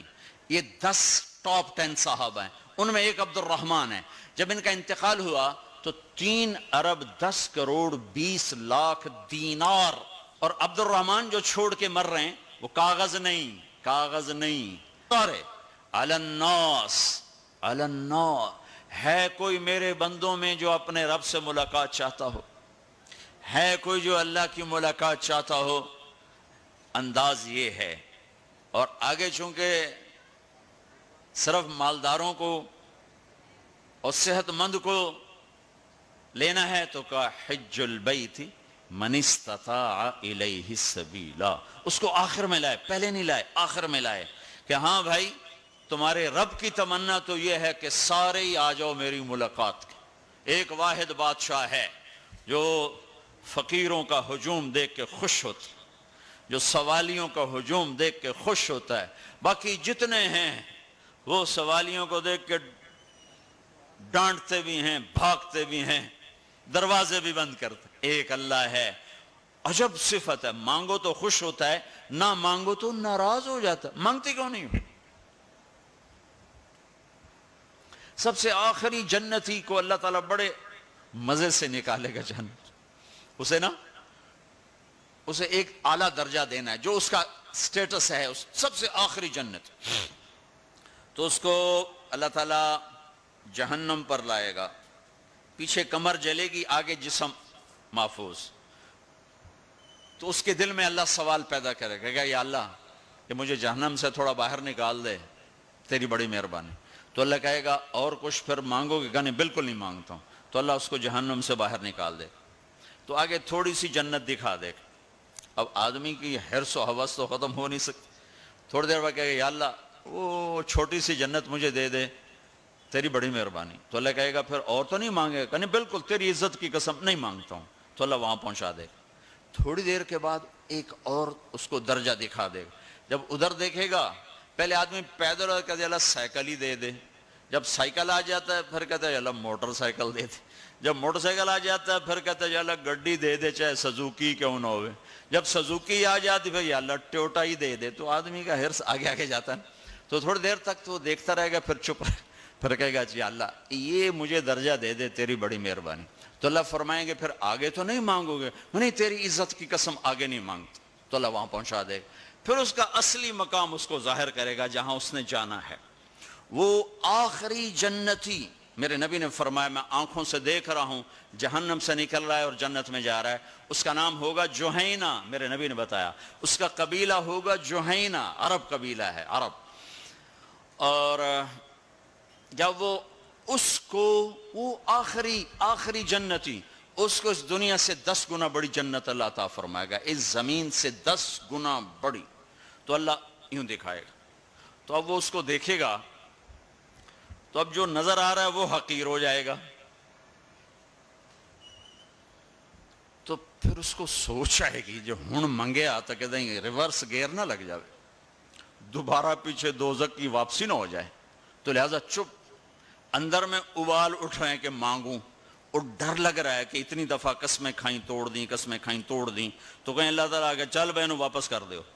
تو لہذا چپ کر کے بیٹھو، اللہ تو اندر کا بھید جانتا ہے۔ ہائے ہائے، تھوڑی دیر کے بعد اللہ کہے گا مانگتے کیوں نہیں ہو، مانگتے کیوں نہیں؟ کہے گا یا اللہ سألتک حتی استحییت وحلفت فیک حتی استحییت، یا اللہ میں نے اتنا مانگا کہ اب مانگتے شرم آتی ہے، اور اتنی دفعہ قسمیں توڑی ہیں کہ اب قسم توڑتے ہوئے شرم آتی ہے۔ تو اللہ تعالیٰ فرمائیں گے واہ واہ، تو نے مجھے لگتا ہے سمجھائی نہیں، اچھا اگر میں تمہیں دنیا سے 10 گنا بڑی جنت دے دوں تو راضی ہے؟ تو کہے گا یا اللہ رب ہو کے مذاق تو نہ کر میرے ساتھ۔ تو اللہ تعالیٰ فرمائے کہ مذاق نہیں کر رہا ہوں، چل تیرے لیے دروازے کھل گئے ہیں۔ تو اللہ واحد شہنشاہ ہے، مانگو تو خوش ہوتا، نہ مانگو تو ناراض ہوتا، اور جتنا مانگو اتنا خوش ہوتا۔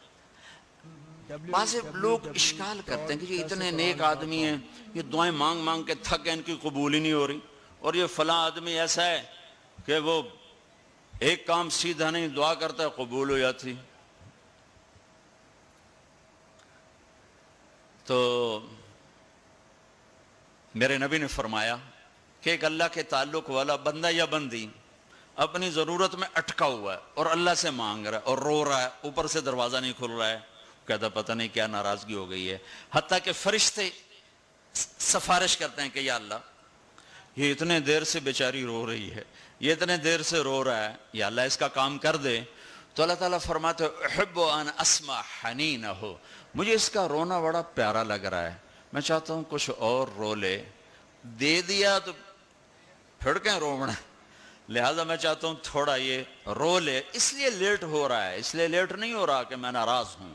تو اللہ تعالیٰ کے مختلف اپنے بندوں کے ساتھ معاملات ہیں۔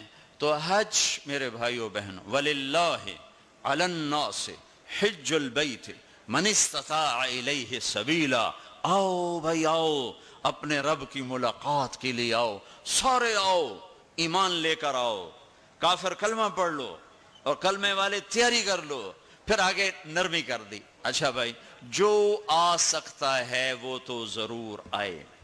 اس پیشکش میں اتنی محبت تھی کہ سننے والے کو یہ شک پڑ سکتا تھا کہ لگتا ہے اللہ کو ہمارے حج کی ضرورت پڑ گئی ہے، تو پھر ومن کفرا، نہیں آؤ گے نا، یہاں کفر سے مراد کافر ہونا نہیں، ومن کفرا، جو حج پہ نہیں آتا فإن اللہ لغنی عن العالمین، تو مجھے صرف تمہاری نہیں، مجھے تو کل کائنات کی پرواہ کوئی نہیں، تم نہیں آؤ گے تو کیا ہو جائے گا۔ تو آخر میں اپنی ذات کو صاف کیا ہے اور شروع میں اپنی محبت کا اظہار کیا ہے۔ تو بھائی بہنوں یہ نیت کر کے جاؤ کہ واپس والی زندگی وہ نہیں ہوگی جو پہلے تھی، وہ نہیں ہوگی جو پہلے تھی۔ تو اللہ کی ملاقات اس طرح ہو کہ ماضی اور حال اور ہو جائیں اور مستقبل اور ہو جائے، تو گویا ہم اللہ کی بارگاہ میں اپنی مہر لگوا کے آ گئے۔ یہ اسلام کا عبادت کا پہلو ہے۔ یہ عبادت کا پہلو اس وقت مکمل ہوگا جب اس کے ساتھ اخلاق کا پہلو جڑے گا، وہ ہے لوگوں کے حقوق ادا کرنا۔ سب سے انشاءاللہ میں اللہ کے نبی کا خطبہ پڑھ کے سناؤں گا عرفات میں۔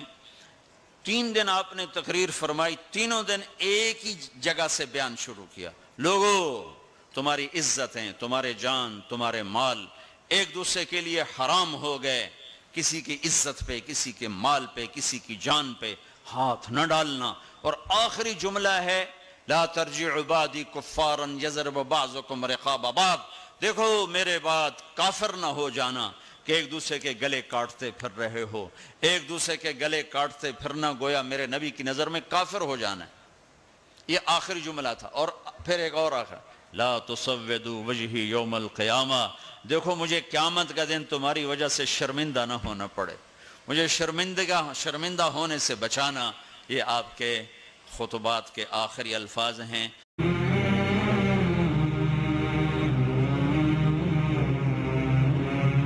فرمان سخی سے ہر وقت ڈرتا رہتا ہوں کہ اس کی سخاوت کب اسے جنت میں پہنچاتی۔ آپ نے سامری کا نام تو سنا ہوا ہے، قرآن میں بھی ہے، جس نے موسیٰ علیہ السلام کی قوم کو گائے کے بچے کی پوجا پہ لگا دیا، بچڑے کی۔ اللہ نے کہا سب کو قتل کرو، سارے پکڑے گئے، قتل کیے گئے، سامری بھی آ گیا۔ موسیٰ علیہ السلام نے کہا قتل کرو، جبریل آ گیا، موسیٰ، اللہ تعالیٰ کہہ رہے ہیں اسے قتل نہ کرو، یہ اپنی موت آپ مرے گا۔ تو موسیٰ علیہ السلام کہنے لگے جو سارے کفر کا سبب بنا اسے کیوں چھوڑ رہے ہیں؟ تو اللہ تعالیٰ نے کہا سخی ہے، سخی کو قتل کرنا مجھے اچھا نہیں لگتا، چھوڑ دو، اپنی موت آپ مر جائے گا۔ کافر کو سخاوت قتل سے بچا گئی۔ جب ایمان والا کوئی مرد عورت سخی ہوگا تو اللہ کی بارگاہ میں کیسے اونچے مرتبے لے کر جائے۔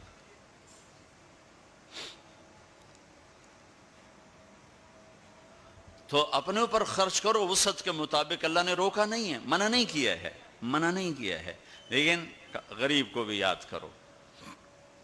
زکوٰۃ کو فرض قرار دیا اور آپ نے فرمایا جس نے مزدور سے کام لیا اور اس کو مزدوری نہ دی، یہ تمہارے کراچی میں ہر وقت ہو رہا ہے، ہر جگہ ہو رہا ہے، جتنا بڑا کوئی طاقتور ہے اتنا وہ اپنے نوکروں پر ظالم بھی ہے، جابر بھی ہے، اور ان کے حقوق بھی مارتا ہے، چونکہ فریاد ہی نہیں کر سکتا۔ میرا پنجاب کا زمیندارہ ماحول سارا ایسا ہی۔ تو آپ نے فرمایا جس نے مزدور سے کام لیا اور اسے موقع پہ تنخواہ نہ دی اور اس کے پیسے مار لیے، تو اس مزدور کا قیامت کے دن میں وکیل بنوں گا، میں اس کا کیس لڑوں گا، اور جس کا کیس میرے نبی نے لے لیا پھر اگلا کوئی بچ کے جا سکتا ہے کہیں؟ مزدور کا پسینہ خشک ہونے سے پہلے اس کے ہاتھ میں پیسے پکڑا دو۔ پھر مزدور سے فرمایا، یعنی دونوں طرف کا خوبصورت، کیا دین خوبصورت ہے، کہ جو اپنے نوکر کی، جو اپنے مالک کی نوکری بھی پوری دیانتداری سے کرے اور اللہ کی بندگی بھی دیانتداری سے کرے تو اسے ہر کام پہ دگنا اجر ملے گا، دگنا۔ یعنی میں ایک نماز پڑھتا ہوں، میری 10 ہیں، اس کی 20 ہوں گی۔ میں ایک روزہ رکھتا ہوں، میرا 1 ہے، اس کے 2 ہوں گے۔ میں ایک قرآن ختم کرتا ہوں، میرا 1 ہے، اس کے 2 ہوں گے۔ کہ ایک طرف اپنے مالک کے ساتھ دیانتداری سے نوکری کر رہا ہے اور ایک طرف اپنے اللہ کے ساتھ دیانتداری سے بندگی کر رہا ہے، دگنا اجر ہو جائے گا۔ تو مال خرچ کرنا یہ تیسری بنیاد۔ چوتھی بنیاد ہے روزہ۔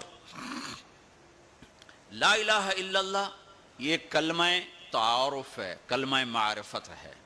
نماز اس تعارف کو محبت میں بدلنے کا ذریعہ ہے۔ زکوٰۃ، لا الہ الا اللہ یہ تعارف ہے۔ نماز یہ تعلق پیدا کرتی ہے، زکوٰۃ یہ محبت پیدا کرتی ہے، اور روزہ یہ عشق پیدا کرتا ہے۔ یہ یوں ترتیب چل رہی ہے، ایسے ایک دم حج پہ ہم چڑھ جاتے ہیں نا، یہ پچھلی سیڑھیاں طے نہیں کرتے، جیسے جاتے ہیں ویسے ہی واپس آ جاتے ہیں۔ تو لا الہ الا اللہ محمد رسول اللہ یہ تعارف کا کلمہ ہے، تعارف ہو رہا ہے، پہچان ہو رہی۔ جیسے میرا باپ کا ایک تعارف ہو رہا ہے، چہروں سے ہم پہچان رہے ہیں ایک دوسرے کو، کسی کو ہم نام سے پہچانیں گے، پھر ملتے رہیں گے تو تعلق بن جائے گا، ایک دوسرے پر خرچ کریں گے تو وہ محبت بن جائے گی۔ تو لا الہ الا اللہ محمد رسول اللہ یہ کلمہ معرفت ہے، پہچان۔ نماز اس معرفت کو تعلق میں بدلتی ہے، اور پھر زکوٰۃ اس تعلق کو محبت میں بدلتی ہے۔ پھر محبت کو آگے پروان چڑھا کے عشق تک پہنچانا ہے تو اس کے لیے بھوکا پیاسا رہنا اس کا لازمی امر ہے۔ تو اس کے لیے روزہ رکھا گیا کہ روزے رکھ، اللہ کے لیے بھوکا بھی رہے اور پیاسا بھی رہے۔ اب یہ بھوک اور پیاس مل کر اس کے اندر ایک عشق کی آگ لگاتی ہے۔ پھر یہ عشق مجبور کرتا ہے کہ محبوب کو دیکھوں تو صحیح، اس کا دیدار تو کروں، اور نہیں تو اس کے گھر کا دیدار کروں، کہیں تو نظر آئے، کہیں تو کوئی آثار دیکھوں۔ تو پھر اس کے لیے بلایا گیا کہ اب آؤ والہانہ عاشقانہ مجنونانہ۔ چونکہ جو عاشق ہوتا ہے وہ زیب و زینت سے بے نیاز ہوتا ہے، وہ تو دیوانوں کی طرح آتا ہے، لہٰذا کہا بھائی دیوانوں کی شکل بناؤ، ٹوپی اتار دو، خوشبو پھینک دو، کنگھی پھینک دو، کفن پہن لو، جوتا بھی ایسا ہو کہ صرف تمہیں گرمی سے بچائے، سردی سے بچائے، اور آؤ میرے گھر کی طرف۔ کراچی میں کہا تضرعا و خفیہ، مجھے یاد کرنا ہو تو آہستہ آہستہ، شور نہ مچایا کرو۔ اور جب بیت اللہ میں بلایا تو کہا عجب ثج، شور مچاتے ہوئے آؤ۔ کہ دیوانے شور مچاتے ہوئے پہچانے جاتے کہ دیوانہ ہے، بڑا سنجیدہ ہو تو بڑا عقل مند ہے، کہ نہیں، وہاں عاشق بن کے جانا ہے۔ عاشق ہوں میں عشق کماں میں، یہ میری زبان کی شاعری ہے، تمہیں مزہ آئے نہ آئے مجھے مزہ لینے دو۔ عاشق ہوں میں عشق کماں میں دل رکھیں وانگ پہاڑاں ہو، سائے سائے بدیاں ہزار غلام ہیں کر جانے باغ بہاراں ہو، منصور جے چک سولی دیتے جڑے واقف کل اسراراں ہو، سجدیں سر چائیں نہ باہو توڑے کافر کہن ہزاراں ہو، عاشق سوئی حقیقی جیڑا قتل معشوق دے مننے، سر نو جوڑے تے مکھ نہ موڑے ہمیں 100 تلواراں کھنے، سچا عشق حسین علی دباہو سر دتے تے روز نہ بھنے۔ یہ حج ہے، یہ حج ہے۔ ابا الحب ان یخفا وقد کم کتمتہ فاصبح عندی قد اناخ وطنبا۔ یہ ایک لڑکی بیت اللہ کا طواف کر رہی تھی اور یہ شعر پڑھ رہی تھی، اذا شد شوقی ہام قلبی بذکرہ وان رمت قربا من حبیبی تقربا۔ اور جنید بغدادی طواف کر رہے اور ان کے کانوں میں شعر پڑے، اور شعروں کا ظاہر بڑا جب ہے کہ میں نے تو محبت کو بہت جھٹکے دیے، بہت اپنے آپ کو بچایا، پر عشق نے میرے دل میں ڈیرے ڈال دیے اور خیمے گاڑ دیے، تنابیں کس دیں، مجھے کہیں کا نہ چھوڑا، مجھے کسی کا نہ چھوڑا، میں ایک ہی کی ہو کے رہ گئی۔ جب اس کا خیال آتا ہے تو میں پاگل ہو جاتی ہوں، جب وہ نظر آتا ہے تو میں ہوش میں آتی ہوں۔ تو وہ جنید بغدادی کہنے لگے، وہ لڑکی بیت اللہ میں کیا کہہ رہی؟ تو اس نے دیکھا اور ہنس پڑی، لولا التقى لم احجر عن طیب الوطن۔ کیا سمجھے ہو؟ میری بات کو غلط سمجھے ہو، مجھے میرے رب کا عشق رات کے اندھیرے میں یہاں لایا، میں کسی اور کی بات نہیں کر رہی۔